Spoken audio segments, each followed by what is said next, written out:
As a structural inspector, I know exactly what it sounds like when weight overpowers resistance, like shoring timbers, shearing under thousands of tons of dead earth. But the sound echoing in the pitch-black mine wasn't timber breaking. It was my partner. And the thing dismantling him in the dark was using his voice to call my name. I have been doing mine inspections for 11 years. Structural assessments, safety audits, documentation for reopening applications. The kind of work that exists in the space between engineers and lawyers, where someone has to actually go underground and confirm that what the maps say matches what the rock says. I am a precise, methodical person. I do not believe in things I cannot measure. I am telling you this because I need you to understand what kind of man I was before the Koval mine, before Harlan, before I learned that there are places underground that have been waiting very patiently for someone to open the door again. My name is Cole. I run a 3-person team, myself, Danny, and Reese. Danny had been with me for 6 years, treating every sealed shaft like a personal challenge. Reese had joined us 2 years prior, quieter, more careful, with an engineer's habit of reading a space before she moved through it. We were good at our job. Briggs, our boss, trusted us with the unusual contracts. The Koval mine contract was unusual from the start. Briggs called us in on a Wednesday and slid a folder across the desk. The mine had been closed for 65 years. Since the autumn of 1959, following what the official documentation listed as a structural failure in the Lower East Corridor. 10 miners had not come out. The mine was sealed, declassified, and forgotten. Now, a private acquisition company wanted to assess it for reopening. Their representative, a man named Harlan, had already submitted a preliminary application and paid the full assessment fee up front, in cash, before the regulatory paperwork had been filed.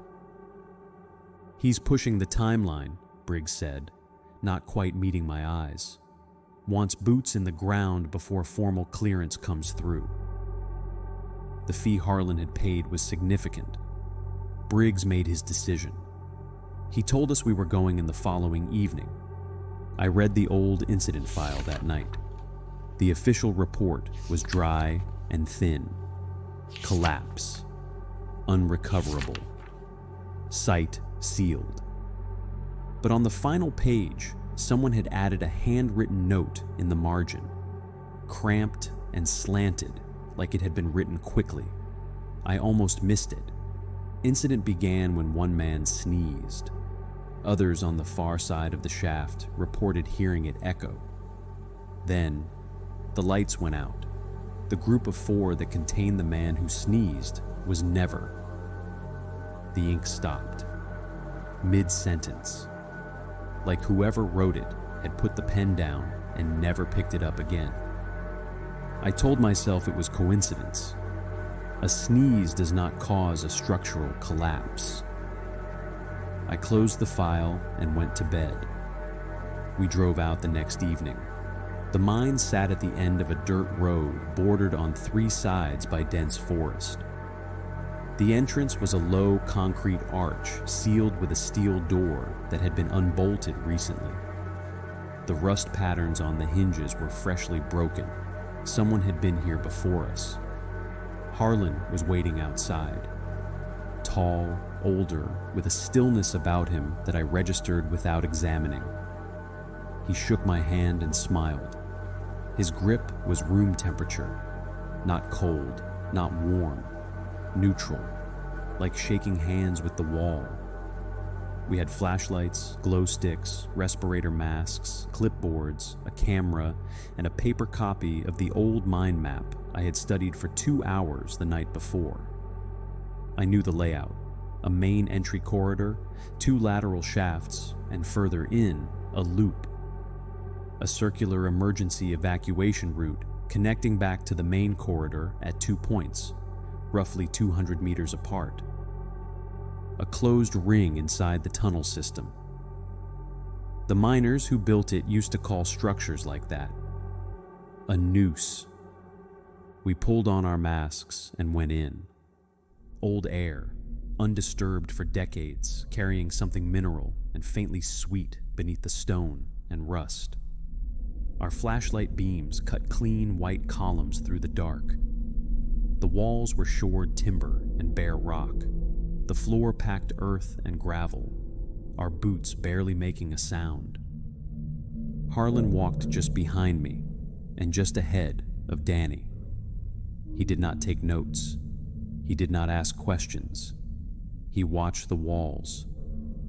We had been moving for perhaps 40 minutes when Danny shifted his equipment bag and knocked Reese's elbow. She stumbled, her hand catching the wall, and the impact jarred her mask loose at the seal. Just for a second. Just long enough. The dust in that corridor was 65 years old and very fine. She sneezed. The sound was sharp and small, and it went into the tunnel ahead of us and did not come back. For a fraction of a second, the ancient dust hung frozen in the beams of our lights. The ambient temperature plummeted instantly. A sudden, breath-stealing drop that sucked the warmth right out of my skin.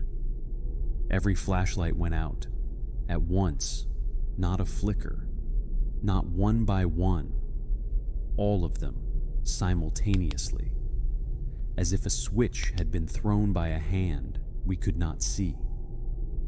We stood in absolute dark for 2 full seconds before our hands found the glow sticks clipped to our belts. The green-white light they cast was thin and directionless, illuminating only the space immediately around each of us, turning everything beyond arm's reach into shadow. Danny laughed first. Well, budget flashlights. I was checking mine in the dim green light of the glow stick, cycling the switch, tapping the body. The physical battery gauge still pointed to a full charge. The bulb was intact. There was no reason for it to be dead. I looked up to say something to Harlan. He was not there. The space where he had been standing was empty. No sound of retreating footsteps, no disturbance in the dust. Just absence. Harlan. My voice sounded flat in the dead air. Harlan. Nothing. Then, from the direction of the entry corridor, from behind us, from the way we had come, a voice. Harlan's voice. Unhurried, conversational, as if he were simply standing around a corner. "Down here," it said. Danny took a step toward it. I caught his arm. He went the wrong direction. The only thing behind us is the entrance. He couldn't have gotten past us. So he went back to the entrance. "Cole, relax." "He didn't pass us." The voice came again from behind us. Still Harlan's. Still calm. Still calling from the wrong direction. Danny pulled his arm free. "Probably just kids," he said, and I could hear the grin in it. "Someone saw us come in, now they think they're clever." He was already moving. "Relax, I'll be back in 30 seconds. "Danny, kids playing games, that's all." He walked into the dark. I watched his glow stick shrink as he rounded a curve in the corridor. I counted. 1 second, 5, 10. I was thinking about the margin note. I was thinking about a sneeze and lights going out and 10 men who had not come out of this place 65 years ago. I was thinking about Harlan's hand, neither cold nor warm, and the sentence in the file that stopped mid-word. The sounds came from around the curve. First, something soft. A boot catching on uneven ground, maybe. My brain tried to assign it, tried to find an explanation that fit inside the world I understood. He tripped. He dropped something. He caught himself on the wall. Then, the other sound. Wet. Layered. The sound of a catastrophic failure. As a structural inspector, I know exactly what it sounds like when weight overpowers resistance. I heard the sickening staccato snap of Danny's framework giving way, like shoring timbers shearing under thousands of tons of dead earth. Not loud, just the methodical buckling of a structure being systematically dismantled by something that had done this many times before and saw no reason to hurry. I understood. Reese's hand found mine in the dark. Her fingers were freezing. She said nothing. I said nothing.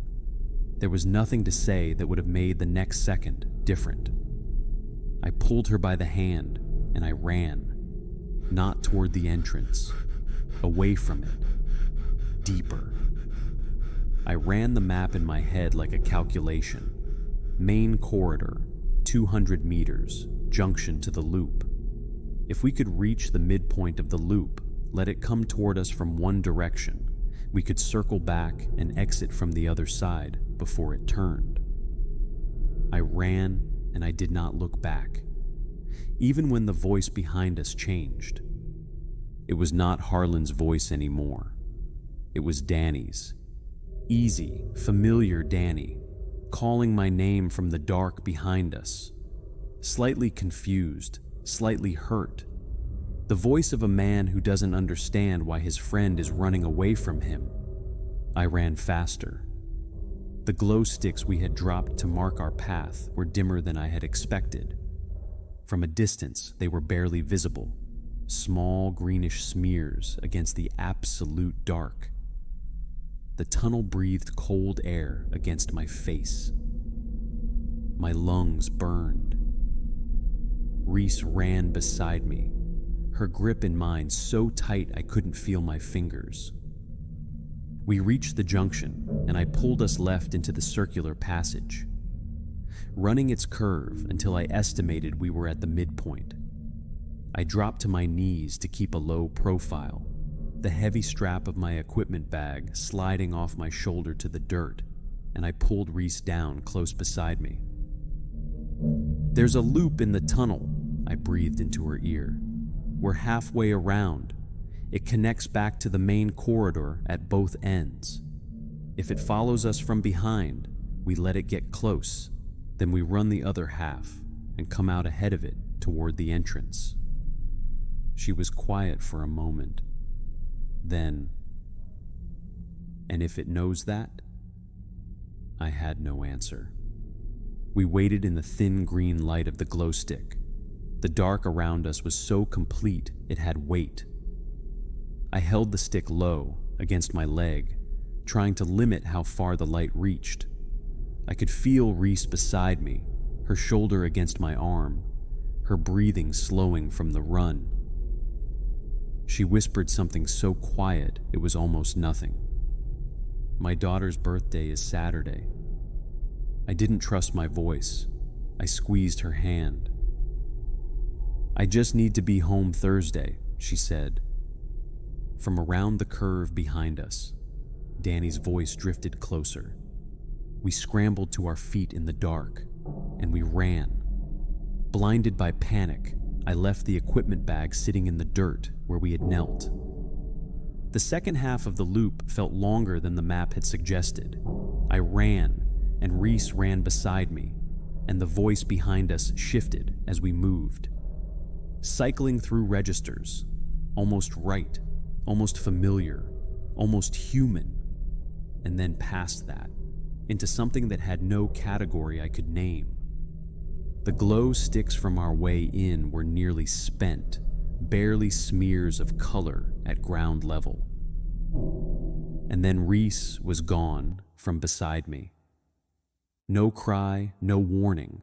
her hand pulling out of mine, the sound of her hitting the ground, and then, immediately, before I had even processed that she had fallen, the same wet sound, the same shearing of timber, the same terrible patience.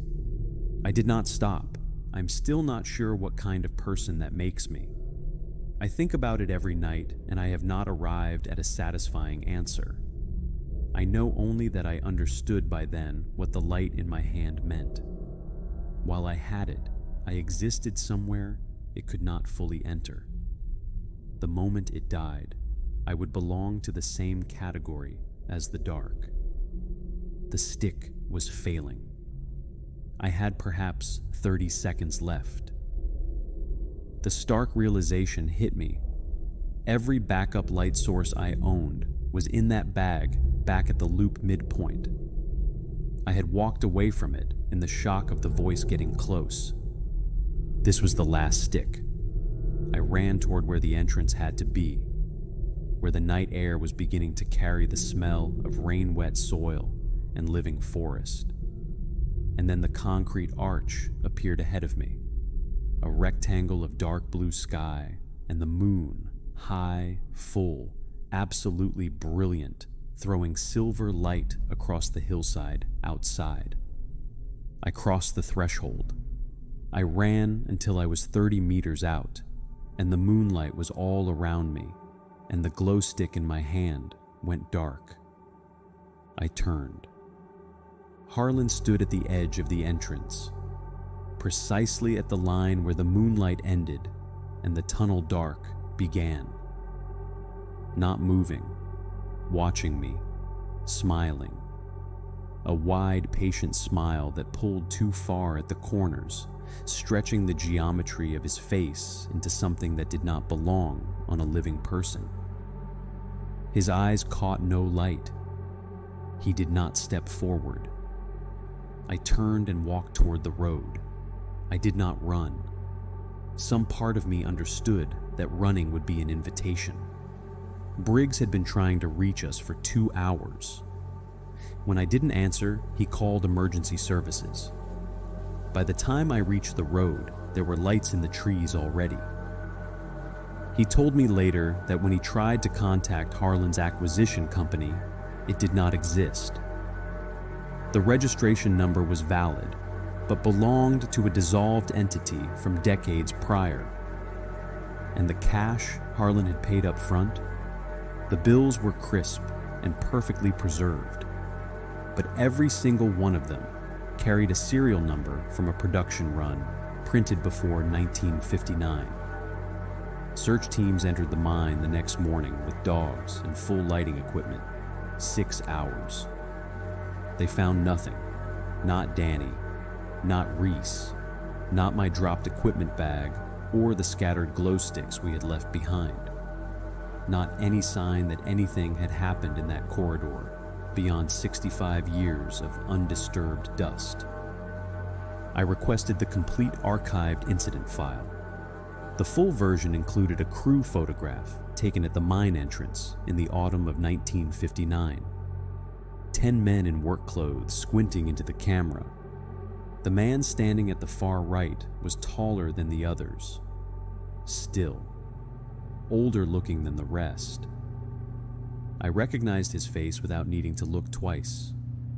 The caption identified him as a surveyor hired 2 weeks before the incident on the recommendation of an outside firm.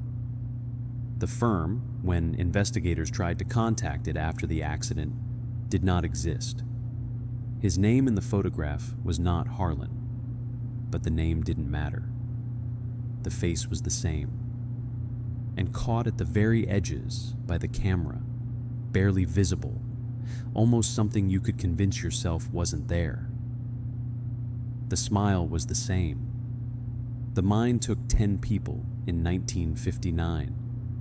It took 2 more on the anniversary of that day, 65 years later, to the week. I keep every light burning at night. My therapist calls it hypervigilance. She says it will improve with time.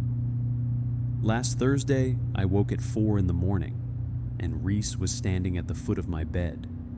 She was recognizably herself. Same face, same posture. Hair still damp with underground cold. But her jaw sat slightly too low, displaced by something I cannot explain, hanging open at an impossible, broken angle. Her eyes were wide and did not blink, catching the lamplight in a flat, dull way that living eyes do not catch light. She didn't ask me why I left her to him. She didn't speak at all. She just stared at me and slowly exhaled. The air in my bedroom turned instantly freezing, and suddenly, the heavy, sweet mineral scent of 65-year-old underground dust filled the room. I didn't have an answer for her then. I still don't.